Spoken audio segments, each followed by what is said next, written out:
യദു ഫോണിൽ സംസാരിച്ചതിന് തെളിവില്ല.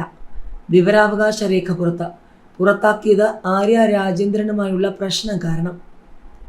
മണിക്കൂറുകളോളം ഫോണിൽ സംസാരിച്ച് ബസ് ഓടിച്ചതിനാലാണ് നടപടിയെടുത്തതെന്ന മുൻ ഗതാഗത മന്ത്രി കെ.വി. ഗണേഷ് കുമാറിന്റെ ആരോപണം തള്ളി മുൻ KSRTC ഡ്രൈവർ യദു കൃഷ്ണൻ. തിരുവനന്തപുരത്ത് റോഡിൽ ആര്യ രാജേന്ദ്രനുമായി വാക്കേറ്റമുണ്ടാക്കിയ ഡ്രൈവർ യദു കൃഷ്ണനെ പുറത്താക്കിയതിന് കാരണം മുൻ മേയർ ആര്യ രാജേന്ദ്രനുമായി പ്രശ്നമുണ്ടാക്കിയത് കൊണ്ടല്ലെന്നും ഫോണിൽ സംസാരിച്ച് വാഹനം ഓടിച്ചതിനാലാണെന്നുമായിരുന്നു ഗണേഷ് കുമാർ പറഞ്ഞിരുന്നത്. എന്നാൽ KSRTCയിൽ നിന്നും ലഭിച്ച വിവരാവകാശ രേഖകൾ വച്ച് മുൻ മന്ത്രിയുടെ വാദം പൊളിക്കുകയാണ് യദു.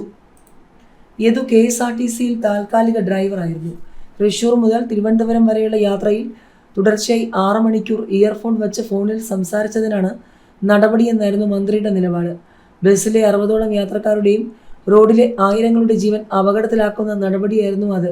യദു ഫോണിൽ സംസാരിച്ച കാര്യം Thiruvananthapuram city police commissioner call details സഹിതം KSRTC CMDക്ക് സമർപ്പിച്ചു. തുടർന്നാണ് നടപടി സ്വീകരിച്ചത്. ആര്യയുമായുണ്ടായ പ്രശ്നം തന്നോട് മുഖ്യമന്ത്രിയോ മറ്റു മന്ത്രിമാരോ സംസാരിച്ചിട്ടില്ലെന്നും സ്വകാര്യ ചാനലിന് നൽകിയ അഭിമുഖത്തിൽ മന്ത്രി പറഞ്ഞിരുന്നു.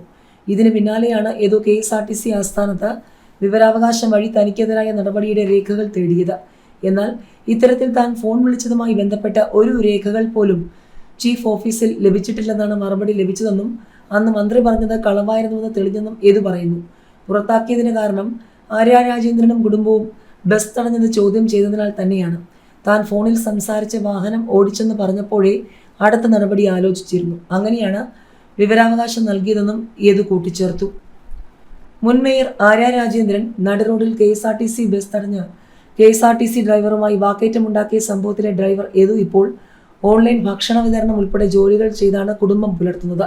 2024 ഏപ്രിൽ 27 രാത്രി 10 മണിക്ക് പാളയം സാഫല്യം കോംപ്ലക്സിന് മുന്നിലായിരുന്നു ആര്യയും ഭർത്താവ് സച്ചിൻ ദേവും സഞ്ചരിച്ചിരുന്ന കാറിൽ ബസ് തട്ടിയെന്ന് പറഞ്ഞ് തർക്കമുണ്ടായത്. മേയറെയും മറ്റുള്ളവരെയും അശ്ലീലാംഗ്യം കാണിച്ചെന്ന് പറഞ്ഞ് പോലീസ് കേസ് എടുത്തതോടെ KSRTC ഡ്രൈവറായിരുന്ന യദുവിന്റെ ജോലി നഷ്ടമായി. സംഭവത്തിന് ശേഷം വർഷങ്ങളായെങ്കിലും കേസ് എവിടെയും എത്താത്തതിനാൽ തിരികെ ജോലിയിൽ പ്രവേശിക്കാൻ കഴിയാത്ത സാഹചര്യമാണെന്ന് യദു പറയുന്നു. മറ്റു വഴികൾ ഇല്ലാതായതോടെ കുടുംബം നോക്കാൻ ഓൺലൈൻ ഡെലിവറി ബോയുടെ കുപ്പായം അണിഞ്ഞിരിക്കുകയാണ് യദു. ഇപ്പോൾ INTUC യൂണിയനിലും അംഗത്വം എടുത്തിട്ടുണ്ടെന്നും താൻ തിരികെ KSRTCയിൽ ജോലിയിൽ പ്രവേശിച്ചെന്ന പ്രചാരണം തെറ്റാണെന്നും യദു പറയുന്നു.